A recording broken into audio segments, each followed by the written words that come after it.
মাত্র ১৩ বছর বয়সেই মা কয়েকদিন আগে আদালতের নির্দেশে ৭ মাস বয়সী সন্তানকে ফিরে পেয়েছিলেন। এবার নতুন শর্তে আপাতত সেই শিশু থাকছে মায়ের কাছেই। ফুসলিয়ে নিয়ে গিয়ে ওই স্ট্যাম্পের সই দিয়ে বিয়ে করছে এরকম একটা। কিন্তু যখন জজ জানতে পারে যে এটা কোনো বিয়ে না, এটা কোনো কামিননামাও না, তখন সে আমাকে বলে যে তোমার বাচ্চাকে আমি ফেরত দিব, তোমার কাছেই থাকবে, চিন্তা করো না। পরিচয়টা কিভাবে হয়েছিল? সত্যিটা তোমার হয়েছিল। হ্যাঁ। তোমাকে কি তখন কোনো প্রলোভন দেখিয়েছিল বা কি বলেছিল? এটা একটু শুরুর দিককার, মানে ওই বিষয়টা একটু ছোট করে বলো।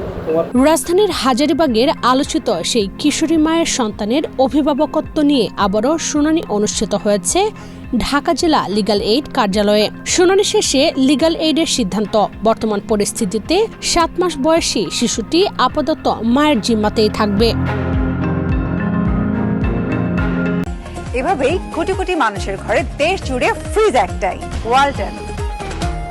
তবে এর সঙ্গে দেওয়া হয়েছে একটি শর্ত। কিশোরী মাকে ফেসবুক ও টিকটক ব্যবহার থেকে বিরত থাকার পরামর্শ দেওয়া হয়েছে। লিগ্যাল এইড বলছে, সামাজিক যোগাযোগ মাধ্যমে অতিরিক্ত প্রচার নয়, এখন সবচেয়ে বেশি প্রয়োজন মা ও শিশুর নিরাপদ পরিবেশ নিশ্চিত করা। আমি জানাইতেছি যে উনি যেন আমার মেয়ের সূক্ষ্ম বিচার করে এবং আমার জজসাহেব বিজ্ঞ আদালতে সুন্দরভাবে উনি আমাদের বিচার করে দিয়েছেন। আমরা তাতে খুশি, কিন্তু আমার মেয়ে যেন নির্যাতিত হয়েছে তার দৃষ্টান্তমূলক শাস্তি চাই।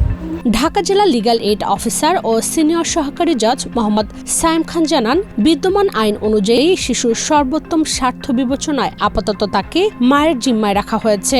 যে অনামিক আক্তার জুয়েলকে আমাদেরকে প্রতিশ্রুতি দিয়েছে যে তিনি কোনো টিকটক ভিডিও দাবি করেছিল যে এখানে অপরাধের শিকার হয়েছে তাদের বাচ্চা, ঠিক আছে? তো সেই বিষয়ে তারা সিদ্ধান্ত নেবেন যে তারা পরবর্তীতে এই বিষয়ে আইনি পদক্ষেপ নেবেন কিনা। তবে শিশুর স্থায়ী অভিভাবকত্ব নিয়ে বাবার করা আবেদন লিগ্যাল এইডে নিষ্পত্তি হবে না। বিষয়টি সংশ্লিষ্ট পারিবারিক আদালতে শুনানি ও নিষ্পত্তি হবে বলে জানিয়েছেন তিনি। গত কয়েকদিন ধরে আলোচনায় রয়েছে এই ঘটনা। টিকটকে পরিচয়, নোটারির মাধ্যমে তথাকথিত বিয়ে, অপ্রাপ্তবয়স্ক অবস্থায় সন্তান জন্ম, পরে শিশুকে মায়ের কাছ থেকে আলাদা রাখার অভিযোগ, সব মিলিয়ে ব্যাপক আলোচনার জন্ম দেয় ঘটনাটি। এর আগে লিগ্যাল এইডের নির্দেশে ৭ মাস বয়সী শিশুটিকে উদ্ধার করে মায়ের কাছে ফিরিয়ে দেওয়া হয়।